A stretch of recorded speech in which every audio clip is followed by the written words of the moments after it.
Magandang hapon po sa ating lahat. Good afternoon, everyone. Okay po. Pakitingnan nga po yung mga katabi niyo and pakibati ng good afternoon. Sabihin mo sa kanya, I'm so glad that you are here. Papasalamat po ako sa Panginoon kasi binigyan po kami ulit ng pagkakataon na mag-journey. Ano po, at nakarating po ako sa isang bansa na talaga naman pong napakaganda. Ulit, nakita ko ulit ang kagandahan po ng bansang Singapore. And habang ako po ay nakikinig po ng mga Senate hearing, ng Quadcom, sino pong nanonood? Mga kabataan, ano pinapanood nyo? Alam nyo ho, hindi ko ho mapigilan na maiyak ho sa loob. Alam niyo ho kung bakit? Sabi ko, Panginoon, nakapunta ako sa isang bansa na kung saan ang mga nakaupo sa pamahalaan ay may pagmamahal talaga sa bansa at may malasakit. Sabi ko dito sa bansa po namin, ito po yung, grabe yung mga nangyayari, ano? 'Di ba? Marami yung sobrang kurakot po, ano? Tapos sabi ko, Panginoon, ano pong role namin as Christians bilang mga Pilipino na nilagay mo sa bansang Pilipinas? Biruin po ninyo, pag napunta po kayo ng bansang Singapore, ang kanila hong mga kanal, kasya ho ang isang malaking truck. At ang taas po ay siguro ho, isang story building. Ganun ho kataas, ganun ho kalaki. Pag tiningnan po ninyo yung mga kanal ho natin dito, para hong kakapiranggot ho, ano? Sabi ko, Panginoon, mayaman po ang bansang Pilipinas. Ang problema po sa atin, ang mga nanunungkulan po ay hindi ho maayos. Ano po? At alam niyo ho, sa bansang Singapore, wala ho dong alikabok sa kalsada. Kasi alam niyo kung bakit? Every night, meron hong truck na naglilinis ho. Ano ba tawag doon? Binabrush ho yung kalsada. Tapos ho, binavacuum. Kaya ho, sabi namin, kaya pala ditong alikabok. Pero yun po ninyo yun. Napakaliit po nilang bansa. Kasing laki lang po sila ng Palawan po natin. Diba? Pero pag pumunta ka po doon, makikita po ninyo na talaga naman po na sabi ko, Panginoon, kung ganito lang po, wala nga silang natural resources. Lahat ng mga puno, mga tubig na makikita nyo po doon, man-made po lahat. Wala ho silang natural resources katulad ng Pilipinas. Kaya ho nalulungkot po ako, sabi ko, Panginoon, ang layo ho natin. We've been to Malaysia, hindi ho siya first world country, ang Malaysia, pero pag ikinumpara mo siya sa Pilipinas, sobrang layo na ho sa atin. Pag pumunta ka ho ng Kuala Lumpur, grabe ho. Sabi ko, nakarating ho ako, nakapunta ho ako sa iconic building ho nila, the Petronas Tower. Sabi ko, namangha ho ako nung makita ko.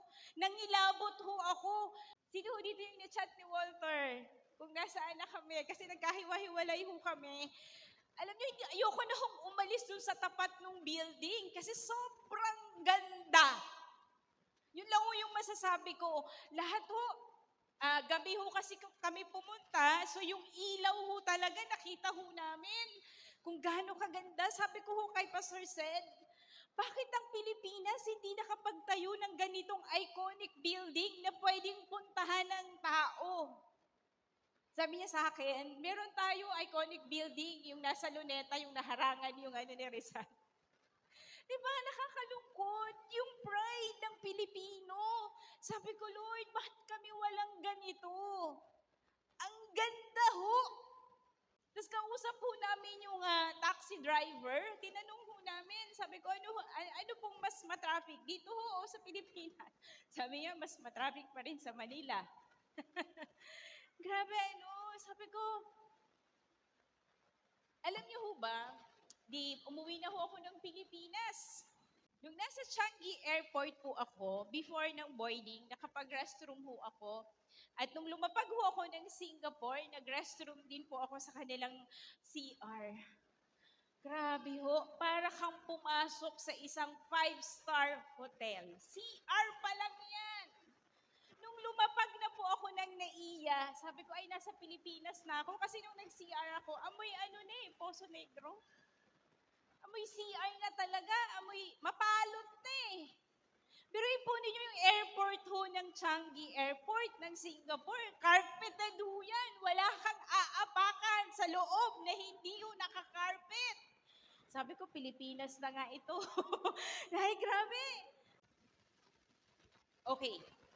Kasi yung talagang nakakaiyak. Pero nakatutok talaga ako sa mga hearing po natin ngayon. Kasi sabi ko, Lord, grabe, ang tindi, no? Bilyon. Okay, sabi ho dito ay, basahin ko lang, no? Nasaan ang kabataang mag-aalay ng kanilang kasibulang buhay, ng kanilang adhikain at sigasig sa kabutihan ng bansa?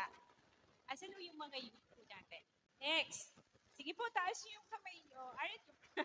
Okay, hindi ba kayo next? Okay. Sabi niya, nasaan siyang puspusang magbubuhos ng dugo upang lahat ng ating kahihiyan, ang ating mga kalapastanganan, ang ating kabalintuan. Sabi niya, tanging yaong dalisay at walang bahid ang karapat-dapat na maging alay upang matanggap ang kasalantaang ito.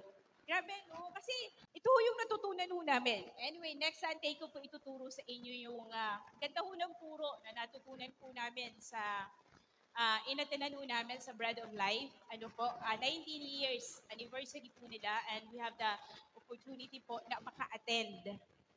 Yung tinuturo ho ni Pastor Noel Tan, kailangan ho natin talagang ipasa na ho yung baton sa mga kabataan. Magturo ho tayo.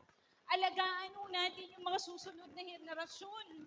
Kaya ho yung mga kabataan, taas ulit ang kamay ng mga kabataan. Aware ba kayo sa nangyayari sa bansa natin? Aware ba kayo sa nangyayari sa ating bansa? And as Christians, as bilang mga kabataang mananampalataya, ano gagawin po natin? Sana ho, dito ho sa village, sana yung mga kabataan po natin, hindi ho lang yung mga kabataan na magaling hong mag-TikTok, hindi lang ho yung mga kabataan na magaling hong mag-post ng kung ano-ano sa social media, hindi lang po yung mga kabataan po na magaling hong mag-Roblox, nag-o-online games. Sana ho, magkaroon ho tayo ng mga kabataan po na handa hong magmahal sa bansa po niyang sinilangan ang bansang Pilipinas. Kasi nakakadurog ho ng puso eh. Kami ho, patapos na ho kami. Yung mga kabataan po natin. Sabi ho niya, Jose Rizal knew when he quoted, ang kabataan ang pag-asa ng bayan. He was not referring to kabataan na walang inatupag, kundi mag-Facebook. Kabataan na puro Mobile Legends. Kabataan na puro boyfriend-girlfriend. Kabataan na tamad, kabataan na adik, kabataan na perwisyo sa magulang at sa bansa. Okay? Rizal enumerates those youth that will be the hope of the nation. Kabataan po na magiging pag-asa ng bayan. Kaya ho, ang laki ng responsibilidad ho natin. Kaya yung next ho natin, itawid ho natin yan. Ilaban ho natin ang ating mga kabataan. That's why, bakit ho may village, may the avenue? Ito ho ang responsibilidad ho natin. Ilaban ho natin yung mga kabataan natin, hindi yung mga kabataan na perwisyo sa magulang, mahilig pong mag-Mobile Legends, mga kabataan na puro boyfriend-girlfriend lang ang alam, kabataan na tamad, kabataan na adik. Hindi po. Ang tinutukoy po ni Rizal na pag-asa ng bayan ay mga kabataang mag-aalay ng kanilang pangarap, adhikain at sigasig para sa kabutihan ng ating bansa. Kabataan na puspusang magbubuhos ng dugo, magsasakripisyo upang lahat ng ating kahihiyan at kalapastanganan ay mawala. Asan po ulit yung next? Grabe, no? Sabi niya, tanging yaong dalisay at walang bahid ang karapat-dapat na maging alay upang matanggap ang kasalantaang ito. Okay?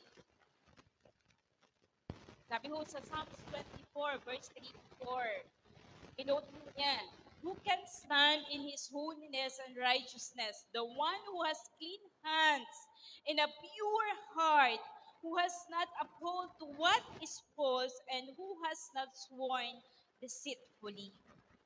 Okay? Sabi niya, so don't you tell me to simply sit down and do nothing when my generation and your generation is being defiled by pornography, immorality, drug addiction, and many things that takes away the morality of your youth. Kung titingnan po natin, ito na talaga ang nangyayari sa bansa, sa atin sa mundo ngayon. Okay? Sabi niya, wala ba talaga tayong magagawa? Uupo na lang ba ako, tayo? Kung nandito si Rizal at tatanungin niya tayo kung nasaan na yung kabataang yon, ikaw ba yung unang magsasabi sa kanyang, nandito ako? Okay? Ako yun. Saan po yung mga kabataan po natin? Ganda ho ng hamon, ano? Kaya ho mga kabataan, ito ho yung challenge po sa inyo. Kayo ang mga susunod na henerasyon. Ano po? Sabi niya, nandito ako, gamitin mo ako, mahal kong Pilipinas. Hindi aksidente, naging Pilipino ka. Naging Pilipino ka kasi dinisenyo yan ng Diyos. Na dito ka mag-alay ng iyong buhay. Mag-alay ng iyong pangarap. Mag-alay ng paninilbihan sa bansang ito. Naunawaan po natin. Kaya po, ang ganda, no? Asan ulit yung mga kabataan? Sana magkaroon tayo ng burden para sa bansa natin. Sa mga nangyayari po ngayon, kung ikaw isang kabataan at hindi mo nakikita ang kinabukasan ng bansang Pilipinas na talagang wala na nakakalungkot po. Pero huwag kayong mag-alala. Habang may binabagong pusong kabataan po ang Panginoon, may pag-asa pa.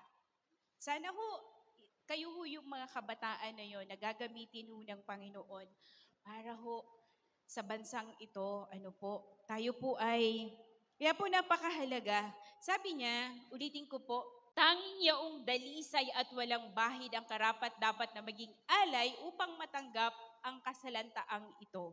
Alam niyo ang problema kasi ay mga maling puso. Punong-puno ng yung kasakiman. Ang puso ng mga taong nakaupo ngayon, kaya nagkakaroon ng problema. Sabi sa Romans 2, verse 28 to 29. Sabi niya, for you are not a true Jew just because you were born of Jewish parents or because you have gone through the ceremony of circumcision. Kasi noong unang panahon po, ang mga Hudyo, para alam niyo yung circumcision, ano sa Tagalog? Pagtutuli. Para ito ay na-require sa mga Hudyo para maging malinis sila. Yun yun. This is only an outward expression. Okay? Ritual. Okay? Kaya po, so tingnan natin. Pero sabi ni Paul, no, a true Jew is one whose heart is right with God. Sapagkat ang isang tao ay hindi nagiging Hudyo dahil sa panlabas na kaanyuan o dahil siya ay tinuli sa laman. Ang tunay na Hudyo ay taong nabago sa puso't kalooban. Okay? Ayon sa Espiritu at hindi ayon sa kautosang nasusulat. Okay? Ang taong iyon ay pararangalan ng Diyos at hindi ng tao. Sa English po. For you are not a true Jew just because you were born of Jewish parents or because you have gone through the ceremony of circumcision. No, ang totoong Hudyo daw po is one whose heart is right with God. And true circumcision is not merely obeying the letter of the law, Rather, it is a change of heart. Sabihin nga po natin, change of heart. Okay, produced by the Spirit, and a person with a changed heart seeks praise from God and not from. Ang taong binago daw po ng Diyos, ng banal na Espiritu, ang puso, ay hindi po naghahangad ng papuri ho ng tao, kundi papuri po ng Diyos. Okay.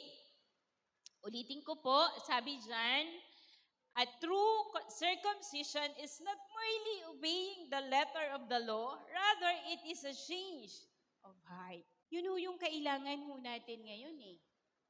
Circumcision ho ng puso. Sabihin natin, circumcision of the heart. Kasi ho, lahat ho ng mga mali ho nating nagagawa, nanggagaling ho yan dito sa puso ho natin eh. Kaya kapag mali ho yung puso ho natin, lahat ho ng lalabas sa pamumuhay natin ay, ano ho? Mali. Kaya nga po, naalala po ninyo, lagi hong tinuturo ni Pastor Sed, do not follow your. Diba, mayroong mga kanta, diba, sabi ho nila, just follow your heart. Mali ho yan. It is contradict sa salita ho ng Diyos kasi sabi ho ng Panginoon, above all else, guard your heart. Naunawaan po natin, kaya yung mga nagpapayo ho sa atin, hello, pag may nagpayo sa inyo na, kung anong tinitibok ng puso mo, kung saan panatag ang puso mo, gawin mo. Sabihin mo sa kanya, mali ho yan. Kasi ang nasusulat po, hindi dapat ho, ingatan daw po natin yung puso ho natin. Kaya po, sabi ho dyan, ito ang problema ho natin eh. Ito ang problema ho ng bansa ho natin. Kasi ho marami hong nagsasabi na sila ho ay naniniwala ho sa Panginoon. Nagpo-post ho ng mga verses sa social media. Nagkukoto ho ng mga verses. Diba? Laging umaatan doon ng church, ng mga gawain. Pero hindi ho yun eh. Ito ho sinasabi ho ng nagsalita ho ng Diyos. And true circumcision is not merely obeying the letter of the law. Kahit pa alam mo ho lahat ng 10 utos, kabisado mo at ginagawa mo. Rather, it is a change of heart produced by the. Hindi ho nababago ang ating mga puso ng mga panlabas sa ginagawa ho natin. Tanging ang banal na Espiritu, ang Panginoong Hesus, ang makapagbabago ho ng ating puso. Wala na pong iba. Naunawaan po natin, ang ganda ho na sinabi ni Charles Spurgeon. Sabi niya, that religion which costs a man nothing is usually worth nothing. Kaya nga ito ho yung tinuturo ho natin. Ang dito po sa atin, sa The Avenue po, hindi ho ito religion. Ito ho ay relasyon ho sa Panginoon kasi hindi ho tayo mababago ng relihiyon. Kasi ho ang relihiyon ay mga rituals lang yan, do's and don'ts. Huwag kang ganito, huwag kang kakain ng ganyan, huwag kang magpapagupit, gawin mo to, gawin mo ganyan. Kahit pagawin mo lahat yan, wala hong maidudulot na pagbabago ho yan sa atin hong puso. Dahil po, tandaan ho natin. Sabi ho ni Charles Spurgeon, you cannot change your own heart.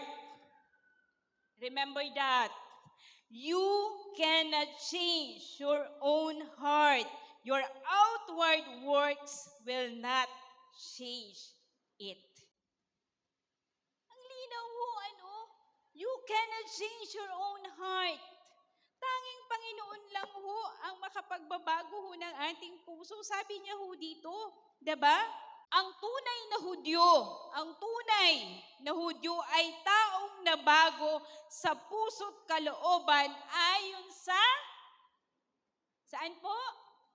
Sa Espiritu at hindi sa kautosang sulat. Nauunawaan po natin, ang taong iyon ay pararangalan ng Diyos at hindi ng tao.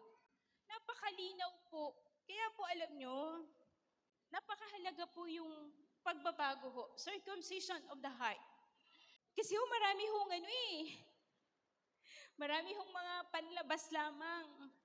Tingnan ho natin sa 2 Timothy 3 verse 5. Sabi po sa English, New Living Translation, they will act religious, but they will reject the power that could make them godly. Stay away from people like that. Sabi po sa verse 5, having a form of godliness but denying its power have nothing to do with such people. Layuan daw po natin. Sabi po sa Tagalog, tingnan ho ninyo, sila'y magkukunwaring makadiyos, ngunit hindi naman nakikita ang kapangyarihan nito sa kanilang pamumuhay. This is the word of God. Hindi ko po ito sinabi. Ulitin ko po. Sila'y magkukunwaring makadiyos, ngunit hindi naman nakikita ang kapangyarihan nito sa kanilang pamumuhay. Iwasan mo ang ganyang uri ng mga tao. Kamusta po tayo? Nagkaroon po ba talaga ng circumcision ng puso? Yun ho yun eh. Di ba kinanta ho natin yung ano ngayon, surrender? Talaga bang isinuko ho natin yung buhay ho natin sa Panginoon? Yun ho yung tanong. Kasi, di ba, pwedeng nandito ka sa loob ng church, pwedeng tumutugtog ka, pwedeng nagpapakanta ka, nagpe-prayer meeting ka, nagpabaptize ka. Lahat yan ginawa mo, and yet your heart still away from God. You know eh, ang tanong ho sa atin, kamusta ho yung karanasan ho natin sa Panginoon? The question is, totoo bang naranasan mo ang Diyos sa buhay mo? Alam mo isang bagay ho yung hindi ko makalimutan kay Charlie Kirk. Sino nakakakilala kay Charlie Kirk? Okay? Yung iba ho, grabe no, ang tapang ho niya eh. Alam niyo ba, kakamatay lang po ng isang araw eh. Nasasinate ho siya habang siya ho ay nagtuturo at nagsasagot ho ng mga tanong ng mga, ang burden po niya ay para sa mga, dami niya hong ano eh. Sa pamamagitan po ng ginagawa niya, ganda ho ng sinabi niya eh. Ang problema daw ho sa atin ngayon, pakinggan yung mabuti. Doon sa gospel na natutunan niya, kung bakit talagang naging bold siya sa Panginoon, doon sa modern gospel na itinuturo ngayon. Okay? Yung modern gospel is, may biyaya naman ng Panginoon sa'yo. Mahal ka ng Panginoon. Diba? Ganun kalaki ang biyaya ng Diyos sa'yo. Naunawaan po natin, ganun yung ginagamit po natin eh. Pero sabi niya, ang totoong gospel, pakinggan yung mabuti, tama siya eh. Yung gospel na itinuro sa kaya't natutunan niya, ito. At itinuturo ho ito ho yung pagkamatay ng Panginoon, diba? Bakit ho namatay ang Panginoon para sa atin? Kasi makasalanan ho tayo. Sabihin mo sa katabi mo, makasalanan naman talaga tayo, diba?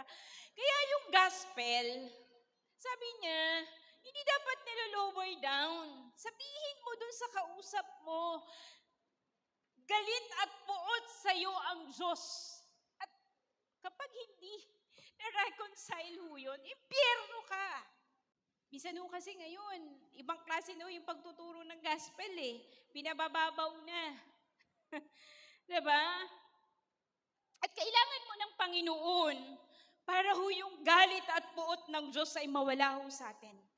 Diba, ito yung tinuturo ho natin. Kala mo, ang saya-saya mo, pangiti-ngiti ka pa, papasok ko sa school, pupunta ka ng opisina, ganito, ganyan. Akala mo ho, may tamang relasyon ka sa Panginoon. Hindi ho eh. Unless, naisuko mo yung buhay mo sa Panginoon, aminin mo na makasalanan ka, at sabihin mo sa Panginoon na walang ibang makapagliligtas sa akin kundi ikaw lang, Panginoon. Hindi ho tayo magkakaroon ng tamang relasyon sa Panginoon. Ito ho yun. Kaya ho, sabi ho ni Pablo, ang tinuturo po niya, Christians, village, mayroon bang totoong pagbabago na nangyayari sa buhay ninyo? Mayroon po ba talagang totoong circumcision of the heart na nangyayari sa buhay ninyo? Yun eh. Sabi niya, sila'y magkukunwaring makadiyos, ngunit hindi naman nakikita ang kapangyarihan nito sa kanilang pamumuhay. Kamusta po tayo? Marami ho, panlabas lang. Hindi ho ito. Tandaan ho natin, sabi ho sa 1 Samuel, saan ho nakatingin ang Diyos? Tingin ho kayo sa akin, saan ho nakatingin ang Diyos? Sa puso. Kaya kamusta ho tayo? Kamusta ho yung puso ho natin? Kasi kung tama po, yung puso ho natin sa harapan ho ng Diyos, imposibleng makagawa ka ng hindi kalooban ho ng Panginoon eh. Kaya dapat ho, iniingatan ho natin yan. Alam niyo ho yun, sabi ko, Panginoon, itong problema ho namin. Bakit ho ang bansang Pilipinas ganito? Kailangan nung makakilala ho sa Panginoon eh, magkaroon ho ng circumcision of the heart. Kasi mali ho ang mga puso eh. Unawaan ho natin. Diba? Magkukunwaring maka-Diyos. Pataas-taas ka ng kamay. Paglabas mo dito, anong ginagawa mo? Yun ho eh. Ang lakas mo mag-pray sa prayer meeting. Pero asawa mo, di mo kinakausap. Yun ho tayo eh. Kaya ho kailangan ho natin circumcision of the heart. Diba? Present ka sa lahat ng gatherings. Pero niloloko mo yung asawa mo. Yun ho tayo eh. Kailangan ho ng circumcision of the heart. Naunawaan po natin. Yun ho yung gusto ho ng Panginoon. Hindi ho panlabas lang. Sa loob ho, mayroon hong pagbabago. Yung mga kabataan ho natin. Diba?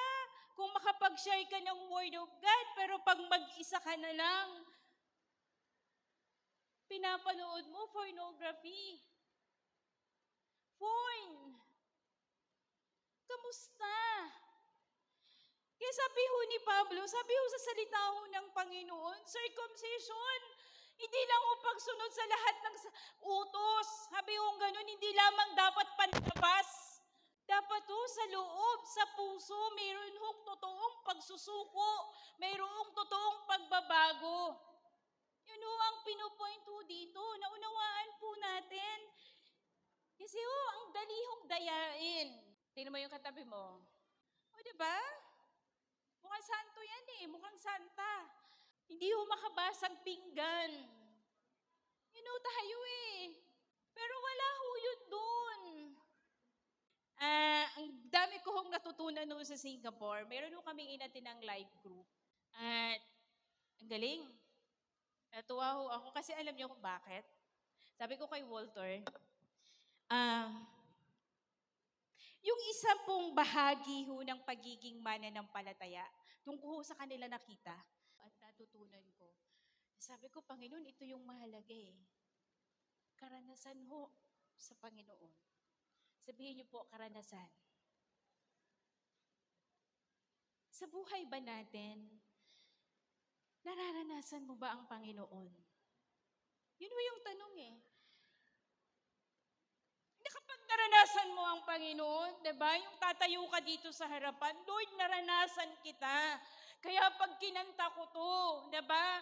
Jesus, I'm living for you. Lord, nabubuhay ako para sa'yo. Lord, naranasan kita eh. Kaya talagang, Panginoon, alam ko kung sino ka at kilala kita kung sino ka. Na kapag nanalangin ka, alam mo kung sino ang Diyos na pinapanalanginan mo. Yun ho yung other side of faith na nakita ko. Tindi ho nila eh. Pag narinig nyo ho yung mga kwento ho nila, grabe ho yung miracle ng Diyos sa buhay ho nila. Nasa taxi ho kami. Diba? Sabi ko niya sa akin, Coach, ganito, ganyan, ganyan. Nag-declare na kami ng ganito. Pero grabe, pinanghawakan po nila yung salita ho ng Diyos. Kasi sabi niya, alam kong totoo ang Diyos eh. Alam naming totoo ang Diyos kasi naranasan namin eh. Yun ho yun eh. Yun ho yung difference. Maaring magaling ka ho sa salita ng Diyos. Maaring magaling ka sa doktrina, sa theology, alam mo lahat. Pero ang usapan dito, kamusta po ang puso ho natin, kalapitan ho natin sa Diyos. Grabe ho, alam niyo ho yung umattend ho ako sa church ho nila. Kinakanta naman natin yun dito eh. Ano nga yung title nun? Inhabit. Alam niyo, grabe. Siguro po talagang Sabi ko, hindi dahil nasa Singapore ako, Panginoon. Yung presence ho talaga ng Panginoon, grabe ho.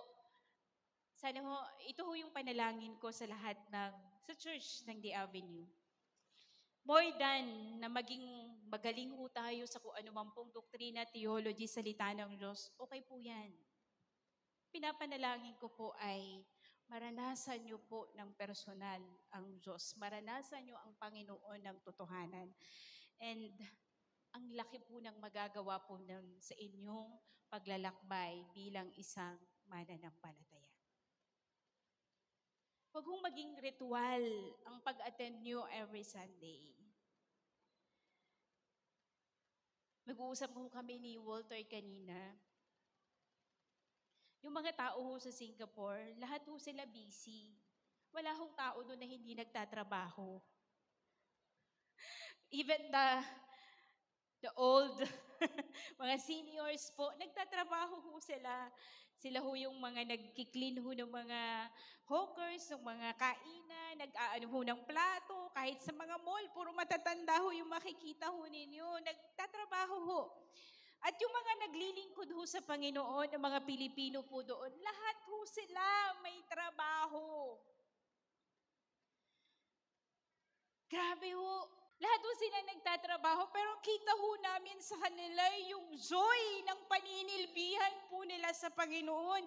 Kahit gaano kalayo, 1-hour travel. Hindi ho ma-absent. Galing ho sa trabaho, kailangan hong mag-Bible study, mag-live group. Gagawin po. Pero, grabe ho yung joy sa kanilang mga mukha. Hindi mo makakakitaan na, ano ba yan, pagod na ako. Ako pa rin naman. Wala hong ganun. Sabi nga po namin ni Walter, yung bang, Lord, yung lahat ng ginagawa po namin, hindi lamang po namin makita na ginagawa po namin yun kasi inutusan kami. Na duty na lang po namin. Sana ho, ito ho yun kasi nagsisimula ho talaga sa puso. Kapag ho, binago ka ho ng Panginoon at naranasan mo ang Panginoon, lahat ng gagawin mo ay gagawin mo na pagsamba sa Diyos. Hindi lamang po duty or ritual. Yung pag nakasanayan mo na lang gawin, pero kamusta po yung puso ho natin? Yun ho yun eh. Naunawaan ho natin. Yung bang, sabi ko kay Walter, yung mga, salamat ho sa mga taong ginagamit ho ng Diyos para ho ayusin po yung church ho natin every Sunday. Salamat po. At ang inyong pagpapagal ay nakikita ho ng Panginoon. Pero alam nyo, kapag tinawag kayo, pakinggan ho natin, kapag ho nakita ho ninyo na hindi lang ho duty o dahil nautusan ka lang, kaya ka ho nandito at naglilinis, pag nakita mo na, Lord, ito ang panawagan ko sa harapan mo. Marami kang makikita at makikita mo, ipapakita sa iyo ng Panginoon, ay, ito ang kailangan, ito ang magpapaganda dito. Dito ho yan nag-uumpisa sa puso ho natin. Kaya ho, sabi ho ay, circumcision of the heart, napakahalaga po. Kaya po sabi ho sa Ezekiel 36 verse 26, I will give you a new heart and put a new spirit in you. I will remove from you your heart of stone and give you a heart of flesh. Walang ibang makapagbibigay sa atin ng bagong puso, kundi ang Panginoong Hesus lang po. Kaya nga po, ang susi po ay, sabi nga ho natin, sabihin nga po sa katabi mo, balik ka sa pagsamba. Sabi mo natin, worship. Kasi minsan po, kapag hindi na ho tayo nakakasamba, kapag hindi na ho natin nakakatagpo ho ang Panginoon, nalalayo ho ang ating puso. Ay napakahalaga po. Tandaan ho natin, circumcision of the heart, ang tanging makakagawa niyan ang Panginoon lang. Kaya po, wala pong ibang kailangan ang puso natin kundi ang Panginoon para po mabago ang puso natin. Amen po? Mga kabataan, hindi nyo kailangan ng boyfriend para mabago ang puso ninyo. Hindi nyo kailangan ng girlfriend para mabago ang puso ninyo. Kasi hindi nila mababago. Hindi mababago ng tao, ng sino man ang ating puso. Tanging ang Panginoon lang po. Naunawaan po natin. Okay? I will give you a new heart and put a new spirit in you. I will remove from you your heart of stone and give you a heart of flesh. Naunawaan po natin. Kaya po, sabi po, for you are not a true Jew just because you were born. Diba, minsan kasi, problema ho natin, Christian na ako kasi yung parents ko Christian. Okay, Christian na ako kasi umaattend ako ng Christian service. Diba? Hindi po yun eh. Rituals ho yan. Okay? Christian na ako kasi kumakanta na ako ng worship song. Okay, hindi ho eh. Hanggat hindi ho tayo kumikilala sa Panginoong Jesus ng Biblia, ano po, hindi ho tayo magkakaroon ng circumcision of the heart.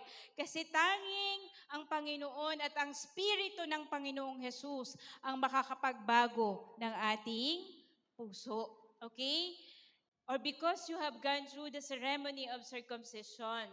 No, a true Jew is one whose heart is right with God. Okay, tanong sa atin ngayong hapon, tama ba ang puso ko sa harapan ng Panginoon? Kung tinanggap mo ang Panginoon bilang Panginoon at sarili mong tagapagligtas at talaga hong nagsuko ka ng buhay, diba? At tumatalikod po tayo sa kasalanan, yan ho yun. Okay? Sabi niya, and true circumcision is not merely obeying the letter of the law, rather it is a change of heart produced by the and a person with a changed heart seeks praise from God, not from people. Ang linaw, no? Ang isang taong binago ng Panginoon ang puso, hindi ho naghahangad ng papuri ng tao, kundi papuri ng hindi ho natin hinahangad para ma-please ho natin yung tao. Hinahangad ho natin, maparangalan po ang Panginoon sa ating buhay. Pwede ho nating ipakita sa lahat na maka-Diyos po tayo, pero ang totoong nakakakita ng totoong kalagayan ng ating puso ay ang Panginoon. Kaya hindi ho natin yan maitatago po sa kanyang harapan. Kaya po, sana ang bawat isa ho sa atin, ito lang po, maranasan po natin ang Panginoon. Yun po kasi pag naranasan po natin ang Panginoon sa buhay po natin, doon po talaga magkakaroon ng totoong pagbabago ng buhay. Okay? Kaya po ngayong hapon, tandaan po natin, ang totoong pananampalataya, sabihin nyo natin, ang totoong pananampalataya is not outward, but spiritual. Okay? Meron nung pagbabago ho ng Panginoon. Yung katagpot naranasan po ang Panginoon sa buhay po natin. Diba ho, yung napakahalaga po na makita ho natin. At tandaan ho natin, God sees the heart, not the applause of men. Nakikita ho ng Panginoon ang ating puso. Okay? Yung parang, kaya mo gagawin yan dahil gusto mong maging okay sa harapan ni Pastor. Pero ang totoo, kung hindi ka ho tatapakin ni Pastor, ay hindi mo gagawin. Diba? Sana ho, tandaan ho natin, nakikita ho ng Panginoon ang kaibuturan ng ating mga puso. Kamusta na ho? Kamusta yung katabi nyo? Kamusta ka naman? Okay? Kamusta ho ang atin kamusta ho ang bawat isa ho sa atin?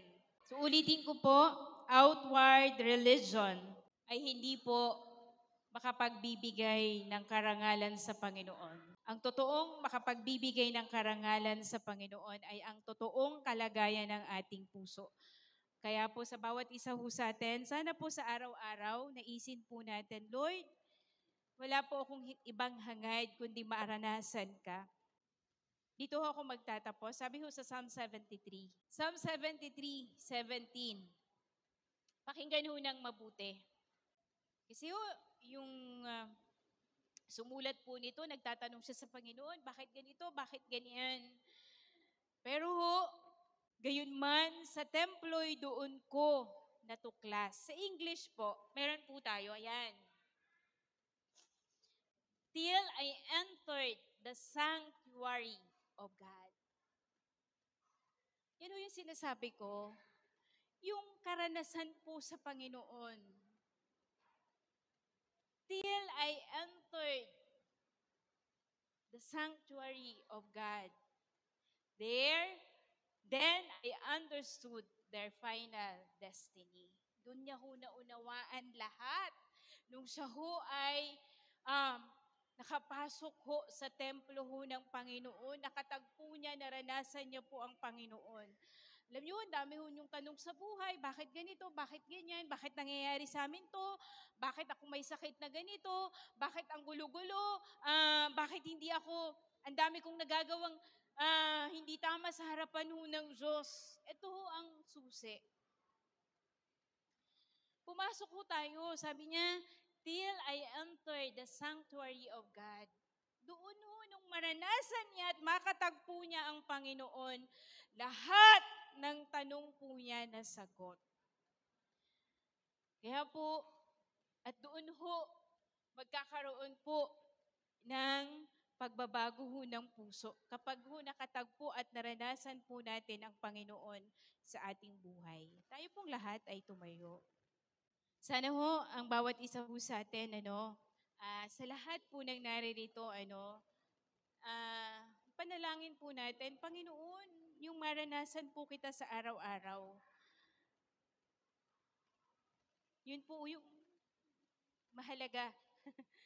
Kung meron po kayong ipapanalangin at hahangarin sa buhay po, yung maranasan po ang Panginoon. Kasi doon ho magmumula ho talaga yung pagbabago ng puso. Pag naranasan po natin ang Panginoon sa buhay po. Ito ho ay original composition ng Fusion. Pastor Seth, pwedeng ikaw kumanta? Okay. At alam niyo ho yung tema ho nung kanta, yung lakbayin ho ng kanta, ay tungkol ho sa yung maranasan po ang Panginoon sa buhay. At yun po yung mahalaga. Sabi ko ho sa inyo, pwedeng gawin ho natin yung mga panlabas na pagsunod ho sa Panginoon, pero ang puso ho natin malayo ho sa Diyos. At ang awit na to, sana po maging panalangin po natin na sa church. Lord, maranasan ka po ng totohanan sa aming mga buhay. At doon po magkakaroon ng pagbabago po. Awitin po natin sa Panginoon ang awit na to.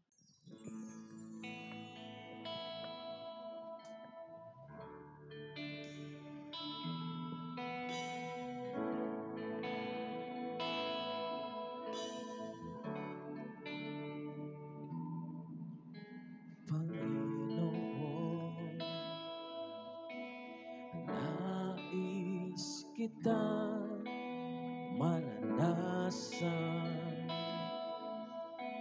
kaya ako'y lumalapit, nagsusuko ng aking buhay. Panginoon, nais kita maranasan, kaya ako'y lumalapit, nagsusukot ng aking buhay.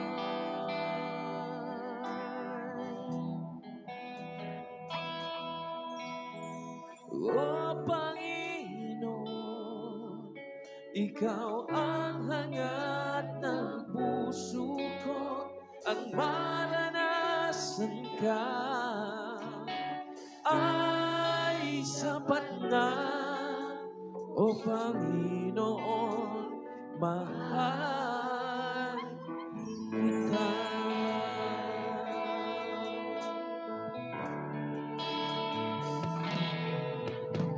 Panginoon, nais kita maranasan, kaya ako'y lumalapit, nagsusuko ng aking buhay.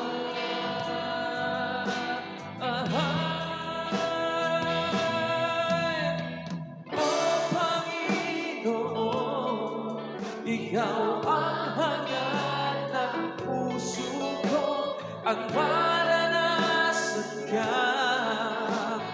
ay sapat na, O Panginoon, mahal kita. Wala akong magagawa kung ako ay hiwalay sa iyo. Ang kalapitan sa'yo ay kabutihan ko, O Panginoon, ako ay tingin mo.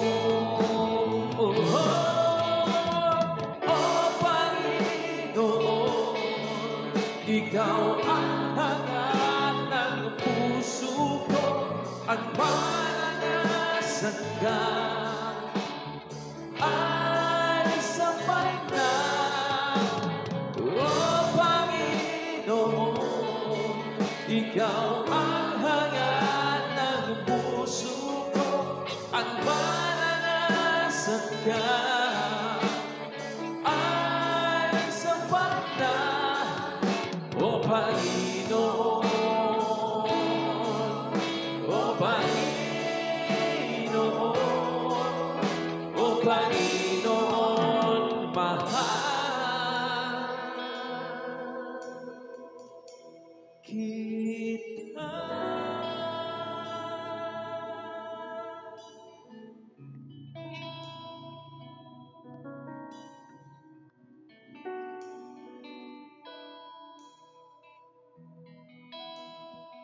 Tayo pong lahat ay lumapit po sa Panginoon sa oras na ito.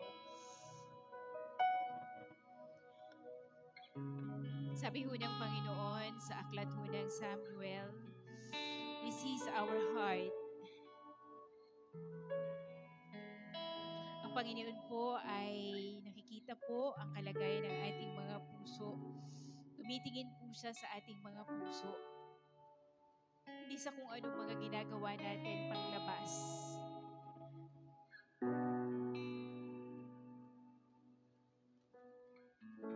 Maaaring nasa loob ka ng church, maaaring umaawit ka, naglilingkod ka, naninilbihan ka, pero ang puso po natin ay malayo po sa Panginoon.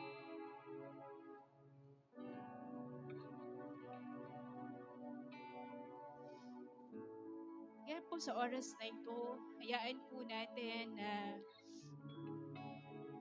kausapin po tayo ng Panginoon, tatagpuin po ng Panginoon ating mga puso. Panginoon, kami po ay lumalapit po sa inyo sa hapong ito. Kilala mo kami, Panginoon Ama. Alam mo ang tunay na kalalagayan ng aming mga puso sa mga panahong ito. Alam mo kung kami malayo na sa iyo, Panginoon Ama. Ginagawa na lang po namin ang mga bagay dahil kailangan po namin gawin. Dahil duty na lang po namin. Dahil naghahanap lang po kami ng papuri ng aming mga leaders, ng aming mga pastor, Panginoon Ama. Panginoon, Hayaan po ninyo na ibalik mo kami, Panginoon, sa totoong pagsamba sa iyong harapan. Panginoon, hayaan mo na ibalik mo kami sa totoong dahilan, Panginoon, ng aming paglilingkod, sa totoong dahilan ng aming pagsamba't paninilbihan. Wala pong iba kundi ang Panginoong Jesus.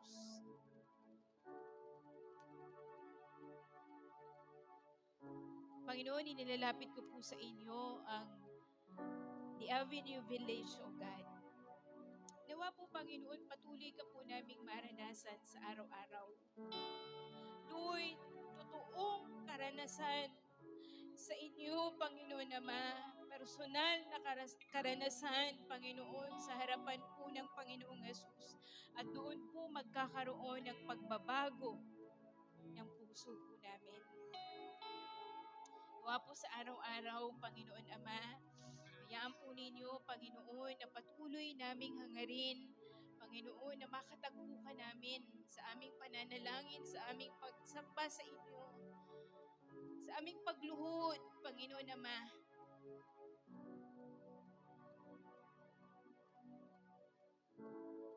Till we entered the sanctuary of God.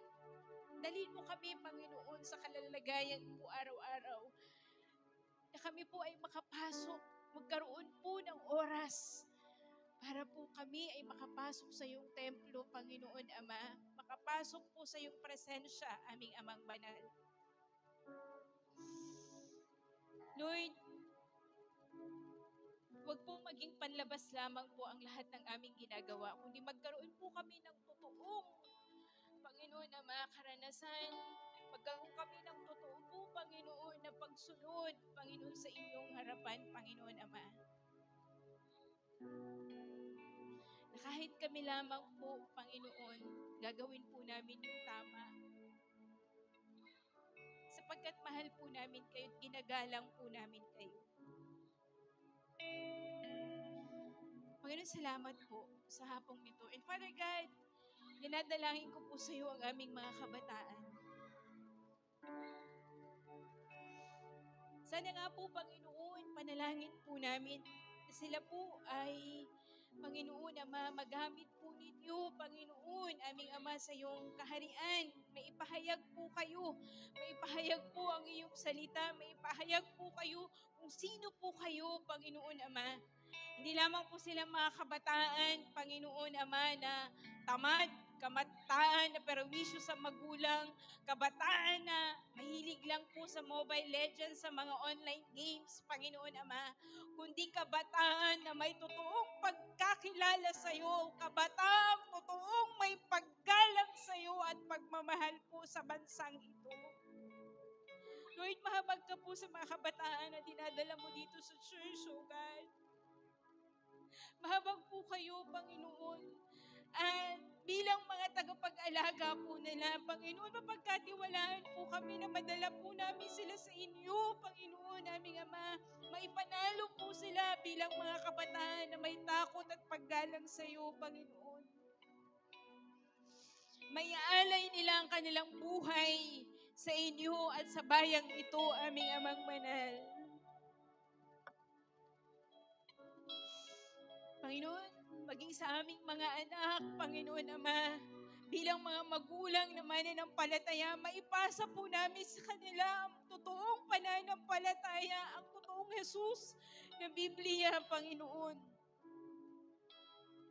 Nang sa gayon, sila po ay lumaki, Panginoon Ama, na mayroon pong totoong pagkakilala at paggalang po sa inyo, sa pangalan po ng Panginoong Jesus, aming Amang Banal, na saan man sila pumunta, saan mo man sila dalhin, gagawin po nila ang tama bilang pagsamba at paggalang sa iyo, Panginoon. Panginoon, salamat. Salamat po, Panginoon Ama. Mahabag po kayo sa bansang Pilipinas, Panginoon. Mahabag po kayo, Panginoon, aming Ama. Ang bansang ito ay sa inyo, Panginoon Ama. Ang bayang ito ay sa inyo. Nawa po, Panginoon, ang pangalan po ninyo ang maitaas, Panginoon Ama, sa pangalan po ng Panginoong Sugad. Aming Panginoon, maraming salamat po Salamat po sa hapong ito. Salamat po, Panginoon Ama, sa patuloy na pangunguna po ninyo sa gawain po ng The Avenue. Kami po ay patuloy na nagpapasalamat, Panginoon, sa inyo. Patuloy na pagsama ninyo, Panginoon Ama. Patuloy mo lamang po kaming itawid, maging ang mga pangangailangan as a church, O God. Patuloy po, Panginoon, na nakatagpuin po ninyo. Maraming salamat po. Ang bawat isa ay sa inyo. Hayaan po ninyo, bigyan niyo po ng kalakasan, ng katatagan, Panginoon Ama. At patuloy, Panginoon, bigan ang bawat isa sa pananampalataya na meron po kami, Panginoon. Maraming salamat po. Sa iyo po ang lahat ng papuri, pasasalamat, pagdakila sa tanging pangalan ng Panginoong Jesus. Ito pong aming dalangin. Amen.